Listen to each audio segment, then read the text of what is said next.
어떤 사람에게 꿈이 있었습니다. 그래서 열심으로 공부했습니다.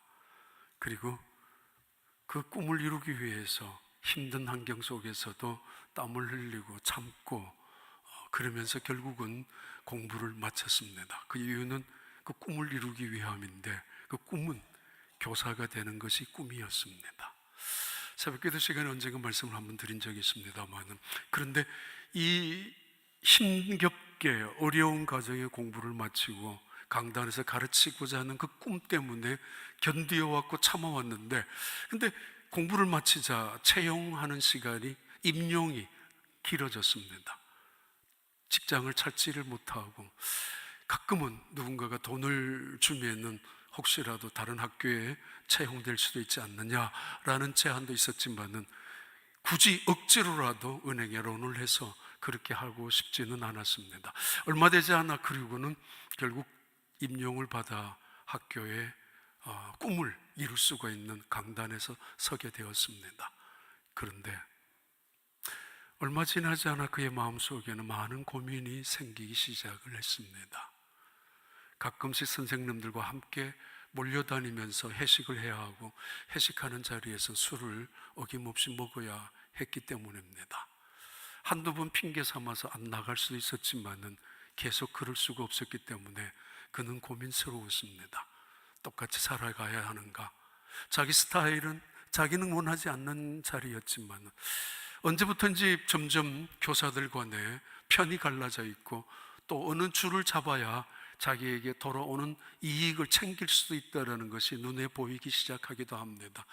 그래서 잘못 줄을 잡고 있거나 혼자 따돌림을 당할 경우에는 불이익을 당할 때도 있다는 것을 알게 되면서 이제 어떻게 해야 될 것인가? 내가 원하는 것은 아니지만은, 내 삶의 스타일은 아니지만은 저들과 함께 어울리며 회식을 해야 하고 술을 마셔야 하고, 또 저들처럼 어떤 사람이 실력 있는 실세인지 줄을 대야 하는가, 그렇게 속물처럼 살아가야 하는가, 타협하면서 그것이 처세인가, 아니면 따돌릴지언정 그냥 끝까지 내 혼자 살아가야 할 것인가.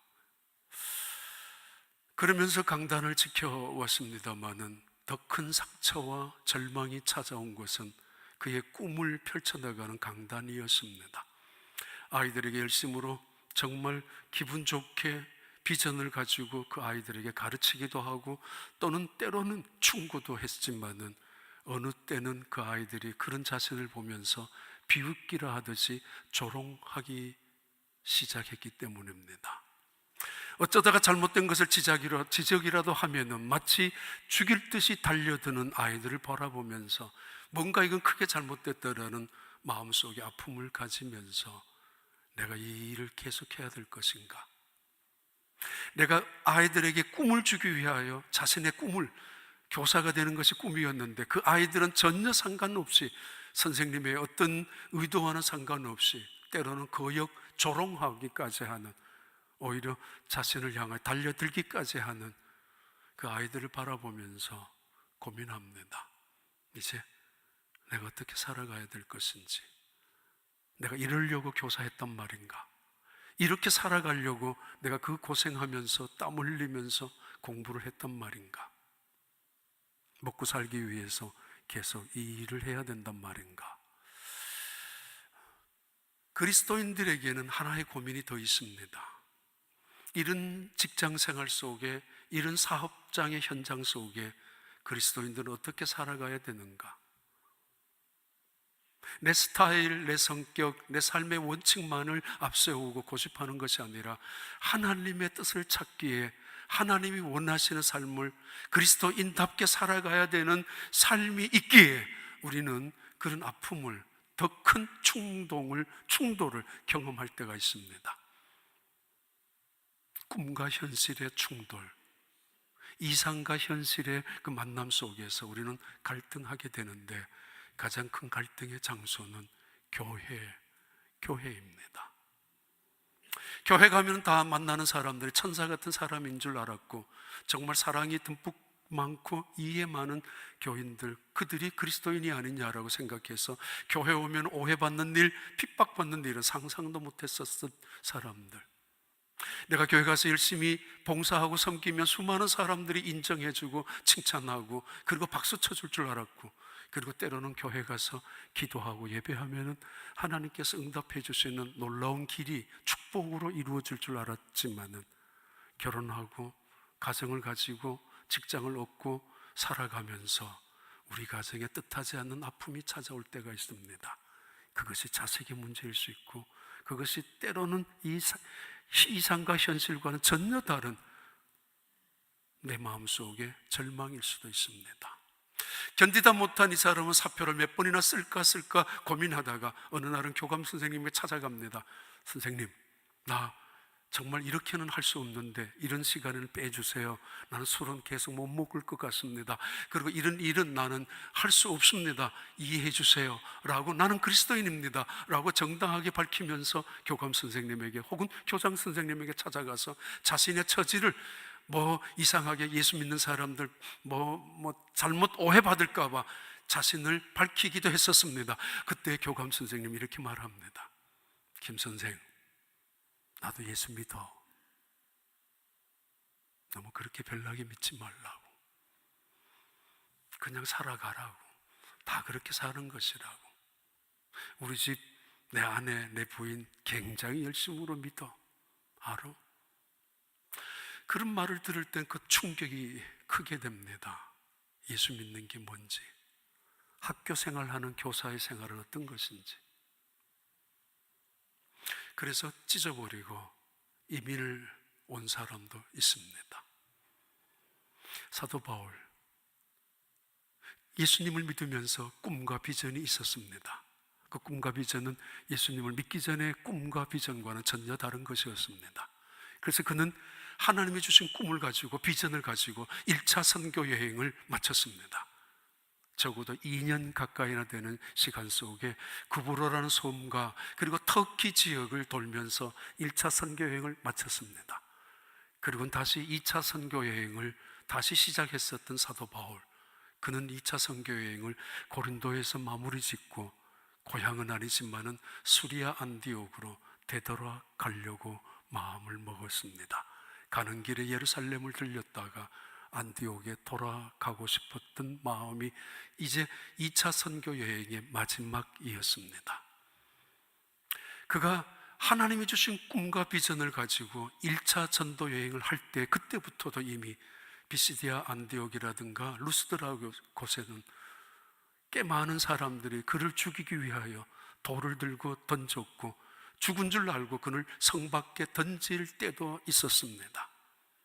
구브로라는 섬에 갔을 때에는 박수무당이라는 이상한 사람이 이 사도 바울 일행을 모함하기 위하여 애를 쓰다가 결국 그가 눈이 먼 봉사가 되고 말았던 적도 있습니다. 어려움이 갈 때마다 있었습니다. 그런데 그는 실망하지 않았습니다. 낙심하지 않았습니다. 때로는 원망도 불평도 할 수 있었던 원하지 아니하는 어려운 핍박과 박해가 있었습니다. 포기하지 않았습니다. 하나님을 향하여 바꾸어 달라고 말하지 않았습니다. 그의 꿈이, 현실과 그의 비전이 부딪히는 현실과 너무도 달랐던 순간순간이 있었지만은 그는 한 번도 하나님을 탓하면서 살지 않았습니다. 2차 선교여행 그리스로 넘어왔죠. 빌립보에서 데살로니가에서 베레아에서 아덴에서 고린도까지 내려왔습니다. 빌립보에 있었을 때 감옥에 들어간 적도 있었고, 데살로니가 내려와서 복음을 전파하다가 유대인들에게 쫓겨서 야간 도주 피신하면서 베레아로 내려왔는데, 베레아에 있다는 이 사도 바울을 알고 데살로니가에 있는 유대인들이 이를 악물고 쫓아와서 그를 죽이려고, 그 순간에 그는 다시 다급하게 배를 타고 아덴으로 피신한 적도 있었습니다. 그렇다고 한 번도 좌절하지 않았습니다. 하나님이 주신 비전이었고 꿈이었는데도 불구하고 매를 맞으면서 오히려 감사했었고, 돌에 맞아 죽는 다급한 위기 속에서도 오히려 하나님을 향하여 기도했었던 사람이 바울이었습니다. 언제나 그것은 그의 삶이었고, 그렇게 살아가던 그 사도 바울, 아니 어떻게 이렇게 다를 수가 있느냐고, 어떻게 이렇게 모순이 있을 수 있느냐고, 하나님이 여기에 보내주신 거 아니냐고, 그래서 이민까지 왔고 또 이 일을 하고 있고 그리고 여기까지 왔는데 어떻게 이런 일을 당하게 하느냐라고. 하나님의 인도하심으로 홍해까지 왔다면 뜻이 있는 것입니다. 하나님이 지켜주심으로 홍해까지 인도함을 받고 왔다면 그 자리는 결코 죽을 자리가 아니라는 것을 알고 있어야 합니다. 오늘 그 이야기, 사도 바울을 통해서 몇 가지 에피소드가 있는 이야기를 말씀을 드리려고 합니다. 지난주 저는 파나마에 다녀왔습니다. 저는 파나마 하면은, 파나마 운하 하면은 그 육지의 그 짧은, 개미 허리만큼 짧은 그 육지를 땅을 파서 바닷물을 집어넣는, 그래서 바닷물을 흘러 들어가게 해서 배를 지나가게 하는 곳으로만 알고 있었습니다. 맞습니다. 그런 원리죠. 그런데 생각보다는 전혀 달랐습니다. 이 태평양과 대서양의 바다가 수위가, 해면의 수위가 전혀 다르기 때문에 그냥 똑같은 바닷물을 집어넣고 똑같이 배가 지나가는 게 아니었습니다. 굉장한 기계적인 그리고 아주 과학적인 방법이 있는 것을 보았습니다. 큰 배가 들어가면은 바닷물을 채웁니다. 그래서 많이 높여서 채워서 배가 뜨게 합니다. 그래서 지나가게 한 다음 어느 정도의 위치에서는 다시 물을 뺍니다. 바닷물을. 물론 그 수문이 다 있습니다. 아주 기계적인 장치로. 그래서 이 배가 다시 내려옵니다. 내려와서 바다로 나가게 합니다. 그렇게 되는 그 구간이 몇 군데나 있었습니다. 그런데 더 중요한 거는 이 바닷물을 땅 속에다가 집어넣으면, 계곡사이에 집어넣으면 바다처럼 배가 뜨는 줄 알았는데 그것만은 아니었습니다. 바다에 있는 바닷물에 배가 다 뜨지만은 이 육지 속에 땅을 파서 물을 집어넣은 다음에 이 배는 쉽게 다른 바다와는 다른 환경이라고 합니다. 그래서 양쪽에 그 큰 배를 지탱하기 위하여 양쪽에 좌우에 자동차들을, 그거를 배를 균형을 잡아주는 자동차들을 4개 딱 잡아가지고 배를 움직이고 있었습니다. 아무것도 아닌 바다 같지만은 하나님의 신비로움에, 인간이 이 바다를 만들어서 그냥 배를 띄운다 할지라도 그냥 지나가는 것이 아니라 그 하나님의 그 방법을, 조저의 지혜를 따라가지 못하는 그런 것을 보았습니다.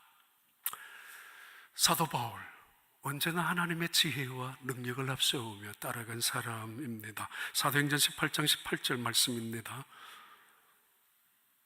바울은 더 여러 날 머물다가 형제들과 작별하고 배 타고 수리아로 떠나갈새 브리스길라와 아굴라도 함께 하더라. 첫 번째 에피소드인데, 사도 바울이 이제 고린도에 1년 6개월 동안 전도 여행을 마치고 선교를 마치고 이제 고향 귀향을 합니다. 수리아 안디옥, 원래 떠났던 그 자리로 돌아가려고 마음을 먹었던 그때 첫 번째 에피소드는 고린도에서 1년 6개월 전에 만났던 브리스길라 아굴라 부부가 함께 떠나고 있다라는 일입니다. 브리스길라와 아굴라 부부가 사도 바울과 함께 떠나는 첫 번째 에피소드가 사도 바울이 예루살렘을 거쳐서 안디옥으로 돌아가는 그때 일어난 일입니다. 어떻게 그들은 이 사도 바울과 동행하는가? 아니면 왜 따라가야 하는가? 역사적으로는 BC와 AD가 있습니다. 예수님이 오시기 전 BC와 예수님이 오신 이후 주후 AD가 나누어지게 됩니다. 개인적인 인생 속에도 마찬가지입니다. BC와 AD가 Before Christ, 예수님을 만나기 전, 예수님이 내 인생에 찾아오기 전에 나의 삶과 나의 인생의 가치관과 내 인생관, 그리고 예수님이 오신 이후 아노 도미니, 예수님께서 내 인생에 찾아오신 이후, 내가 예수를 그리스도로 영접한 이후 나의 삶의 변화, 전환점, 이것이 바로 브리스길라와 아굴라 부부가 보여주고 있는 사건, 이야기입니다.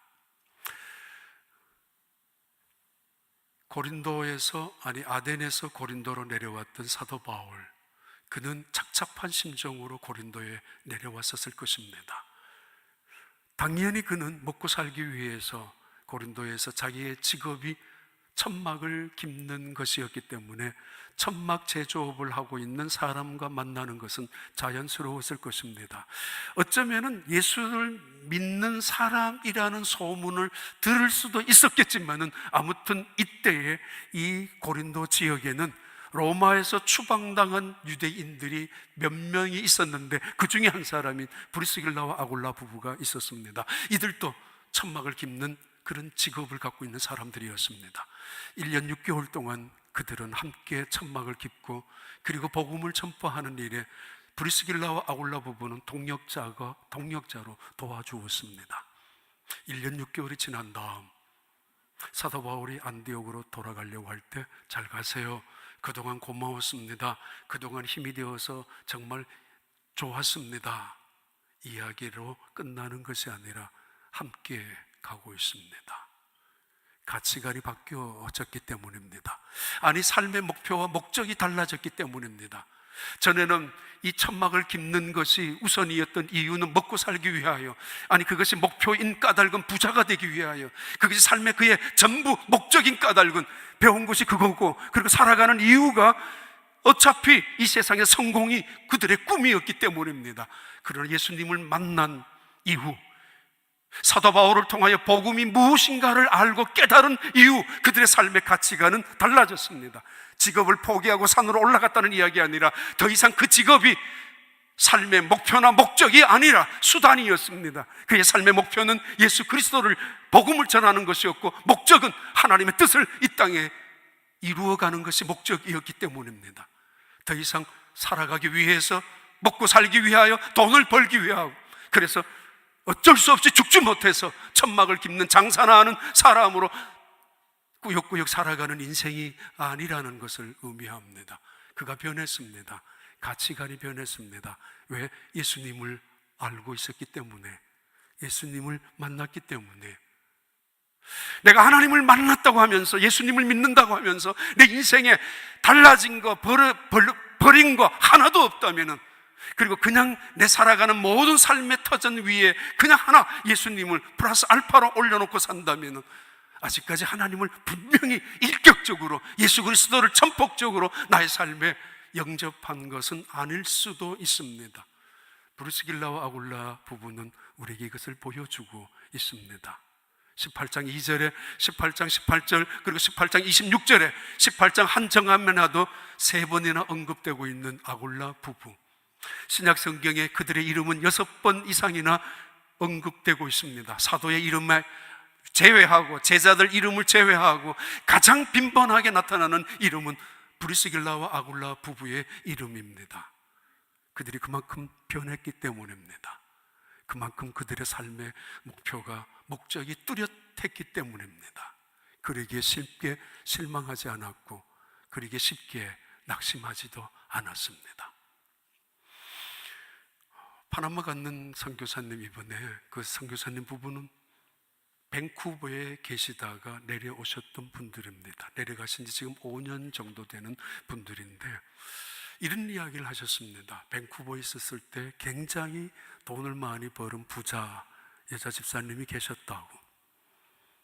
밴쿠버에 있는 모든 사람들이 다 알 만큼 큰 돈을 리얼터를 해서 오래전에 벌었는데, 이분이 또 돈에 대한 욕심이 조금 생겼는지 헌금하는 게 너무 아까웠던가 봐요. 그분의 이야기대로 정말 죄송합니다, 1년에 1,000불 이상은 절대로 목표를 정해 놓았대. 헌금 안 한다고. 그러다가 보니까 20불, 언제나 20불, 자기 인생은 20불, 600만 불, 700만 불의 재산을 갖고 돈을 벌었는데, 그래서 그것도 아까워가지고 미국 교회를 나갔다고. 한국 교회 가면 괜히 부담스럽고 사람들 다 쳐다보는 것 같고, 괜히 저들 뭐 내가 돈 버는데 열심으로 하는데 도와준 적도 없으면서 전부 다 그러면서 이상하게 볼 때 기분이 나빴었다고. 그래서 미국 교회를 다니다가 어느 날 한국에서 온 사람에게 큰 사기를 당했었다고 합니다. 그리고 빚마저, 그리고는 이 여자 집사님은 죽으려고 자살을 2번이나 시도를 했었다고 옷장에다가 못을 걸고, 그때마다 남편이 늘 이상해서 끊임없이 확인하고 다니면서, 또 그런데 남편이 2번씩이나 아내를 살려 놓았습니다. 그리고 말했다고 합니다. 돈 상관없다고, 당신만 있으면 되니까 괜찮다고. 근데 너무 가슴이 아프고 억울하고 그랬던 이분이 어느 날 자기 아들, 막내 아들인지 한 명이 대학생인데 파나마에 선교를 간다고, 미국에서 모집하는 대학생들 100명을 모집하는데 100명의 이제 선착순으로 뽑혀가지고 카나다, 미국에 있는 학생들이 파나마에 선교를 갔는데 남편이 이런 제안을 했었다고 합니다. 한번 당신도 따라가라고, 여기 있지 말고 파나마에 가서 애들 밥이나 해주고 오라고. 그렇게 그 말을 받아들여서 파나마에 내려왔었다고 합니다. 아이들을 식사를 해주기 위해서. 100명이면 굉장히 많은 식사량인데, 그냥 우리 한국처럼 하는 게 아니라 그냥 간단한 음식으로 주로 했다고 합니다. 그래도 쉽지 않는 건데, 근데 어느 날 식사 다 끝나고 설거지를 하는데 애들이 기도회를 하고, 끝나고 나면 저녁에 기도회를 하는데 너무너무 간절하게 젊은 대학생들 기도를 하는 것을 감동을 받았다고. 그래서 슬그머니 뒷자리에 가서 앉아 있는데 몇 년 만에 처음으로, 망한 다음에 처음으로 그 빚마저도 남편이 어떻게 갚아주었지, 처음으로 하나님이 생각이 나더래요. 그 전까지는 하나님을 생각할 수가 없었다고. 왜냐하면 염치가 없어서, 솔직히 말해서 하나님 생각하고 하나님 찾기에 너무 부끄러워서. 그래서 그냥 뒷자리에 앉아 있는데 애들 열심으로 기도하는 거 보고 가슴을 치고, 애들이, 그 대학생들이 눈물을 흘리고 기도하는 순간에 자기 앞에 하나님 같은 어떤 모습이 나타나면서 자기를 향하여 팔을 벌리면서 말씀하셨대요. 내가 기다렸다고. 그 순간에 그의 정말 진정으로 예수님을 만나게 되고, 그때 이후부터 그의 삶이 변해서 다시 되돌아가서 인생의 가치관이 무엇인지, 목표가 무엇인지를 많은 사람들에게 전도하고 살고 있는 여자 집사님의 이야기를 들었습니다. 얼마 후에는 쿠바에서 온 선교사님 한 분이 이런 이야기를 했습니다. 40년 동안이나, 지금도 그 선교 마치면 파나마에서 다시 쿠바로 가신다라는, 80이었습니다. 80. 그러니까 40대에 쿠바에 가서 선교하신 그분인데, 예수님을 만나고 나니까 그게 자신에게 꿈과 비전이었다고, 쿠바라는 나라가 보여줘서.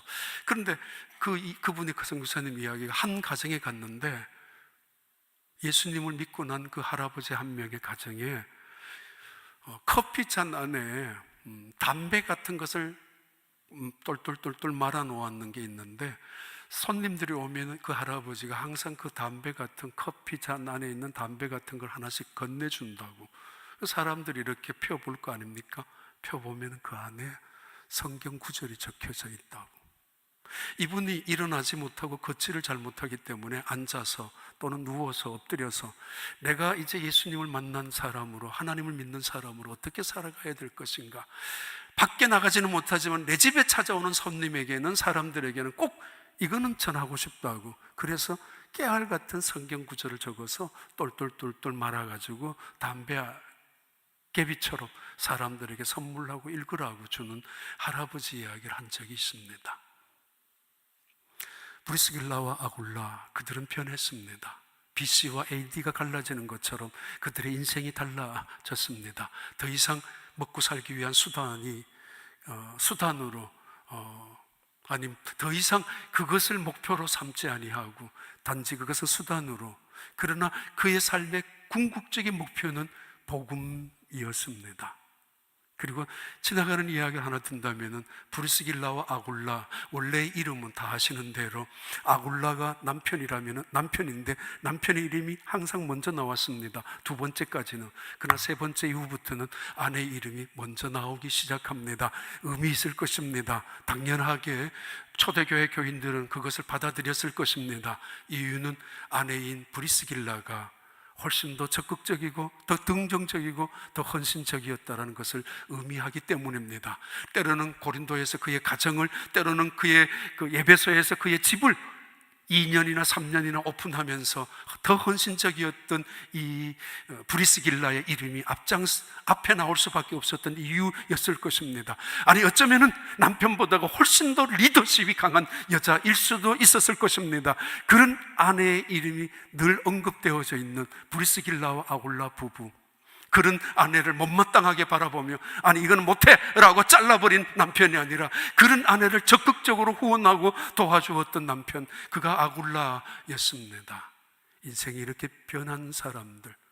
또 하나의 에피소드는 그가 내려오면서 바로 갱그리아에서 머리를 깎았다라는 것을 두 번째 그의 에피소드가 됩니다. 고향으로 돌아오면서 오는 길에 예루살렘으로 올라갔다가 그 수리아 안디옥, 정확한 고향은 아니지만 그래도 자신을 파송한 안디옥 교회로 2차 선교여행을 마무리하면서 돌아오는 길에 그는 머리를 깎았습니다. 갱그리아에서. 아마 첫 번째 짐작이 가능하다면 고린도에서 1년 6개월 동안 그는 나실린의 서약을 갖고 머리를 깎지 않았을 것입니다. 나실린의 서약이라는 절대로 내 머리에 삭도를 대지 않겠다라는 다짐이며 내 입에 포도주를 절대로 대지 않고 살겠다라는 각오를 말합니다. 아덴에서 착잡한 심정에 허탈한 발걸음으로 고린도, 더 음흉한 도시, 더 타락한 도시, 수많은 신전들이 웅크리고 있는 그 고린도에 가서 다짐을 하고 각오하며 목숨을 걸듯이 이 땅에서 복음을 전파할 것이라고, 쉽게 넘어지지 않을 것이라고, 쉽게 포기하지 않을 것이라는 각오를 다짐을 하면서 그 나실린의 서약을 했었을 첫 번째 짐작이 가능합니다. 입에 포도주를 대지 않는다는 이야기는 옛날 같으면 쉽지 않습니다. 주로 외국 사람들 고기를 먹을 때는 와인을 한 잔씩 하는 이유가 소화 문제도 있을 것입니다. 그 옛날에 그 딱딱한 빵을 먹는데 포도주가 입에 조금 있어야만 편할 수 있습니다. 그런데 포도주를 입에 대지 않겠다는 이야기는 그 정도 불편함을 각오하겠다는 것이고, 내 머리에 삭도를 대지 않겠다는 이야기는 누가 보더라도 나는 산신령처럼 거지처럼 살겠다는 이야기가 아니라 뭔가의 새로운 각오, 영적인 각오, 새로운 변화를 다짐하면서 내가 여기에서는 어떤 일이 수모를 당하더라도 내가 복음을 전파하다가 죽을 각오까지 하겠다라는 의지의 표현입니다. 끊을 것은 끊어야 되고 죄의 고리를 버릴 것은 버려야 되고, 때로는 그것이 죄가 아니라 할지라도 하나님 믿는 일에 방해가 된다면 금할 것은 금해야 되고, 하나님이 그것은 금하라고 했는 것이라면 당연히 아무리 먹은집스럽고 탐스럽게 보인다 할지라도, 그리고 내려둘 것은 내려두어야 하고, 내 것 움켜잡다가 그것 갖고 자랑하다가 결국 그것으로 인하여 육체를 신뢰하는 것들로 육체 자랑하다가 인생이 끝나는 수가 없기 때문에. 또 하나의 짐작이라면은 그는 갱그리아에서 예루살렘으로 올라가야 합니다. 예루살렘으로 올라가면 그는 좀 단정해야 될 필요가 있습니다. 율법 아래 있는 사람에게는 율법 아래 있는 사람처럼, 율법이 없는 사람인 율법 없는 자처럼, 이방인에게는 이방인처럼, 유대인에게는 유대인에게처럼, 그것을 인생을 살아가는 처세라고 말하지 마세요. 그는 내가 한 사람이라도 복음을 전하기 위하여, 나로 인하여 한 사람이라도 더 복음을 통해서 하나님 앞에 은혜를 받고 돌아오기만 한다면 사람들이 나를 어떻게 비방할런지, 사람들이 나를 어떻게 평가할런지 상관없다, 그건 중요하지 않다라고, 내 자존심이 무너뜨려지고 내게 손해가 찾아오고 내 인격이 때로는 데미지가 간다 할지라도 나로 인하여 한 사람이라도 복음을 듣고 죽게 돌아올 수만 있다면 난 그것을 택하겠다고 고린도전서 9장 20절에 말씀 고백이기도 합니다. 유대인들에게 내가 유대인과 같이 된 것은 유대인을 얻고자 하며, 율법 아래 있는 자들에게 내가 율법 아래 있지 아니하나 율법 아래 있는 자같이 된 것은 율법 아래 있는 자들을 얻고자 하며, 자신의 각오와 자신의 삶의 태도를, 삶의 모습을 우리에게 간증하고 있는 것입니다. 요즘 내년에 임직받아야 될 권사님들, 임직자들을 훈련하고 있습니다. 2달째 숙제가 있습니다. 그 중에 하나가 가족으로부터 우리 어머니는 이런 권사가 되기를 원합니다. 남편으로부터 내 아내는 이런 권사가 되어서 교회를 섬기기를 원합니다. 기도문을 적어오라고 그러는데 감동적인 게 참 많이 있었습니다. 몇 개 읽어드립니다. 본인들한테는 뭐 어차피 나중에 공개가 될 것이지만 그래도 용서를 구합니다. 한 해가 뒤돌아가는 2018년 끝자락에서 전혀 생각해보지도 않았던 권사 직분을 받들 수 있게 이끌어주신 하나님 앞에 자격 없는 자 부끄러움을 잠시 뒤로 하고 네 라고 대답한 당신이 너무 감사했습니다. 단순히 나이 먹었는데 교인들이 집사님 하는 호칭이 부끄러워서 아직도 검사임직을 못 받았는 것처럼 그런 의미에서 수락하지 않기를 바랍니다. 교회 오래 다녔다고 주는 직분이 아니라 믿음의 본이 되었고 교회 생활의 한결같은 신앙의 결실이라 생각됩니다. 더 조용하고 겸손하고 힘들고 어려워도 참을성 있으며 가족들과 이웃들에게도 묵묵히 자리를 지키며 성실하게 살아온 것을 나도 말은 안 했지만 늘 고맙고 감사하게 생각하고 있습니다. 이제 권사임직을 앞두고 바라옵기는 호칭으로서의 권사님보다 온 교회에서 존경받는 권사님이 되시길 바랍니다. 젊든 연세가 드셨든 교회에서 마주치는 분들에게는 알든 모르든 무조건 고개 숙여 먼저 인사하시기 바랍니다. 될 수만 있다면 당신의 지갑을 많이 여시기 바랍니다. 교회에서 결정하는 모든 일에 언제나 순종하며 봉사와 기도로 협력하여 따라가는 당신이 되길 바랍니다. 살아가는 동안에 병원 신세 안 지고 건강하게 살기를 바랍니다. 다시 한번 당신을 축하드립니다. 일생 살아오면서 나에게 적절한 잔소리의 채찍으로 턱없이 부족한 미숙한 나의 모습을 돌아보며 자각하게 시간을 갖게 하는 지혜로운 여인이 이제 나의 믿음의 그리고 신앙의 동반자로 정하여 주심을 감사합니다. 작은 체구에 걸맞지 않는 하늘의 높음과 바다의 깊음 그리고 수평선의 넓음 같은 마음을 열어 예수님의 심장으로 이웃에게 다가가는 믿음의 여인이 되기를, 그래서 성화가정의 동력자로 나와 함께 하나님의 교회에 세워주심을 감사합니다. 이제 권사의 위치에서 더욱 감사하며 순종하고 겸손하여 어디에서든지 평화를 조성하는 기도의 사람으로, 겉면의 사람으로 살아가기를 바랍니다. 내가 아는 당신은 지금 3명째, 내가 아는 당신은 직분에 연연하기는커녕 누가 준다고 해도 펄쩍대며 사양할 성격인 것을 알기에 이번 권사 피택에 순응하는 것을 보고 적지 않니하게 놀랐습니다.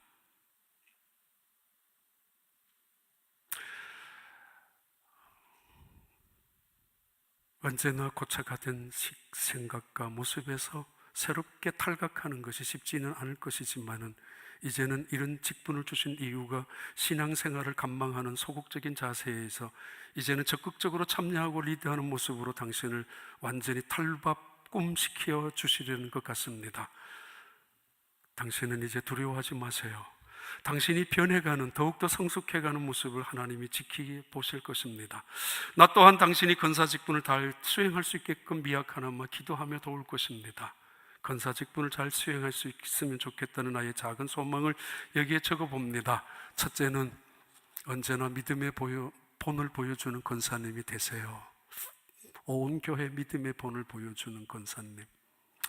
두 번째는 언제나 받는 자의 기쁨보다는 베푸는 자의 행복을 누리는 권사님이 되셔야 합니다. 세 번째는 은택을 바라기보다 모든 일에 먼저 받은 것에 감사하는 감사의 권사님이 되세요. 그리고 또 다른 사람, 믿음의 선배였던 아내가 온유와 인내로 믿음이 없던 저를 인도하여 주님을 영접하게 하시고 지금까지 함께 중앙장로교회를 30년 동안 섬기게 하시니 주님의 크고 놀라우신 은혜와 섭리에 감사합니다. 이제 임직하는 아내를 바라보며 소망이 있다면 안으로는 가족과 함께 행복한 가정을, 자손들과 함께 믿음의 가정을 지키는 것이고, 밖으로는 따뜻한 마음으로 이웃을 배려하며 돌보며 지혜로운 분별력으로 모든 사람들에게 축복을 주며 어디에서든지 거치는 자가 되지 않고 도움을 줄 수 있는 권사가 되기를 기원합니다. 또 가정에서나 교회에서나 어디든지 먼저 주님의 뜻을 생각하고 말하는 신실한 믿음의 권사가 되길 기도합니다. 어떤 상황에서도 흔들리지 않고 주님의 사랑을 실천하려고 노력하며 교회가 하나 되는 일에 한 알의 밀알처럼 쓰임받는 그런 권사가 되기를 바랍니다. 남편들이 지금 아내를 위해서 쓴 기도입니다. 주님이 필요하다고 한 곳에 미력한 힘을 보태며 머무는 곳마다 만나는 사람들마다 주 안에서 사랑의 웃음에 꽃을 피우며 합력하고 화합하는 데 쓰임받는 권사가 되길 기도합니다. 남이 보지 않는 곳이라도 주님의 사랑과 복음을 증거하며 그리스도인의 증인이 되기를 원합니다. 주님이 부르실 때 사도 바울처럼 달려갈 길을 다 달렸다고, 믿음을 지켰다고 칭찬받는 권사가 되기를 바랍니다. 하나만 더. 한나와 같이 간구하는 기도의 어머니, 찬양하는 기도의 어머니가 되게 하옵소서. 우리의 연약한 것을 친히 담당하시고 우리의 병질을 짊어지신 하나님의 은혜를 믿는 믿음으로 인하여 항상 많은 사람들을 이끌어 섬길 수 있는 그 사명을 감당할 수 있게 도와주시옵소서. 어떤 혼란과 역경과 고난이 올더라도 좌절하지 않고 도와주셔서 아내에게 강한 주님의 손길을 의지하여 나아감으로 언제나 많은 사람들을 섬길 수 있는 사람이 될 수 있도록. 이건 당장 누군지 알 것 같아서 이분은 자기 아내가 40이 되는 날 시도 썼고 60이 되는 날 시도 썼고 몇 줄이지만 당장 알 것 같아서 놔두고 그래도 아내에게 이렇게 말합니다. 성삼위의 일체의 신앙에 기초한 크리스찬의 생활은 토럴 서렌더와 유니티와 프리덤을 가지고 그리고 독수리처럼 언제나 비상하게 올라가서 세상 모든 사람들을 권위자로서의 건면하는 사람으로서 encouraging, exhorter, 건면하는, 다른 사람을 격려하고 정말 건면하는 그런 권사가 되기를 원한다고. 결론입니다. 참 많이 혼자서 이걸 많이 읽으면서 은혜를 받았습니다. 마지막은 사도행전 18장 19절부터 21절까지 다 함께 읽습니다. 우리 함께 읽습니다. 에베소에 와서 그들을 거기에 머물게 하고 자기는 해당에 들어가서 유대인들과 변론하니 어떤 사람이 더 오래 있기를 청하되 허락하지 아니하고 작별하여 이르되 만일 하나님의 뜻이면 너희에게 돌아오리라 하고 배를 타고 에베소를 떠나 가이사라에 상륙하여 올라가 교회에 안부를 묻은 후에 안디옥으로 내려가서 그리고 됐습니다. 그렇습니다. 마지막 에피소드인데 에베소에 잠깐 들렸습니다. 들렸지만 쉬는 것이 아니고 사도 바울은 에베소 유대인 해당에 들어가서 복음을 전파했습니다. 복음을 전파를 받은 몇몇 사람들이 사도 바울에게 이렇게 말합니다. 세 번째 에피소드 마지막 결론인데 이렇게 말합니다. 우리한테 조금만 더 있어 달라고. 더 있어 달라고. They asked him to spend more time 또는 to stay more time. 조금만 더 있어 달라고. 우리는 조금 더 듣고 싶다고, 알고 싶다고, 더 잘 믿기 위해서 복음을 전파해 달라고 하는데 사도 바울은 거절합니다. 그리고 이렇게 이야기합니다. I will come back. 다시 돌아오겠다고. 그러면서 하나의 조건을 답니다. If it is God's will. 만약에 하나님의 뜻이라면, 오고 싶지 않지만은 하나님의 뜻이라면 올 수도 있다라는 우회적인 표현 거절에, 아니면 단호히 완곡하게 나는 오고 싶지 않다고, 하나님 뜻도 그렇다고, 하나님의 뜻을 슬쩍이 마치 중동 사람들이 인샬라라고 말하는 것처럼 신의 뜻이라면은 내가 약속을 지킬 수도 있고 못 지킨다면 그것도 신의 뜻이라고 둘러대기 위한 변명의 구실로 하나님의 뜻이라면 이야기하는 것이 아닙니다. 확신에 차서, 더 나아가서 그의 삶의 원칙이 하나님의 뜻이었기 때문입니다. 이것을 열심으로 살아가야 될 이유를, 열심으로 노력하며 살아가야 될 이유를 포기시키는 체념이나 그런 의미의 하나님의 뜻을 앞장 세우는 것이 아닙니다. 자신의 실수나 잘못을 통해서 잘못된 일을 벌려놓고 이것이 하나님의 뜻이라고 우겨대는 것도 아닙니다. 그의 삶의 원칙, 그의 삶의 방향, 그의 삶의 목표가 하나님의 뜻이라는 것을 분명히 밝히고 있습니다. 세상 사람들은 말합니다. 나의 삶의 소신은 이것이라고. 그래서 내 눈에 흙이 들어가기 전에 그건 내 용서하지 못한다라고. 내가 믿는 믿음이 있지만 나는 신앙에 내 소신이 있고 철학이 있다라고. 내 목에 칼을 집어넣는다 할지라도 나는 할 말은 하는 사람이라고. 목구멍에 할 말을 해야 되는 사람이라고 말하는 사람도 있습니다. 누군가는 바른 말을 해야 된다라고, 누군가는 이것을 지적해야 된다라고 말하는 사람도 있습니다. 그것이 삶의 소신이요, 삶의 원칙이요, 삶의 자신의 어떤 영광인 것처럼 끌어안고 살아가는 사람들도 있습니다. 사도 바울은 그렇지 않았습니다. 그의 학벌을 우선 삼아 그의 학력을 우선으로 내세워, 아니면 그의 경력을 내세워서 그의 삶의 경륜을 앞장세워서, 아니 그의 삶의 경험과 1차, 2차 선교 여행을 통하여 스트레이지를 전략을 짜고 목표 비전을 만들고 나는 이렇게 살아갈 것이다, 인생의 프로그램을 만들고 타임 스케줄을 만들어 놓으면서 나는 이때는 이렇게 살 것이야, 이때는 이렇게 갈 것이야, 인생을 논하는 사람이 아니라 하나님의 뜻이라면은, 하나님이 원하신다면은, 하나님이 나를 인도하신다면 나는 그렇게 살 것이라고 말하고 있는 사도 바울의 고백입니다. 다시 말합니다. 나는 내 인생의 소신은 이것이라고 말하는 사람들, 그럴 수 있을 것입니다. 사도 바울이 그렇게 말해야 되는, 앞장설 수 있는 사람입니다. 그러나 그는 한 번도 내 생각을 앞장세울 수가 없었던 사람이 사도 바울이었습니다.